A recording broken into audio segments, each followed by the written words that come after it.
Just a thought! Why do companies that are pumping their advertising dollars into daytime television assume that anybody tuning in to Bewitched must be a geriatric woman on the verge of death, most likely in a nursing home and without control of her bowels?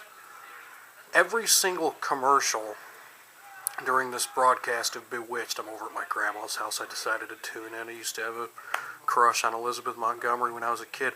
But anyways, every single one of these commercials has been about ultra-thin bladder control absorbency pads, osteoporosis supplements, and fucking fibery yogurts that help old ladies shit better. That's all!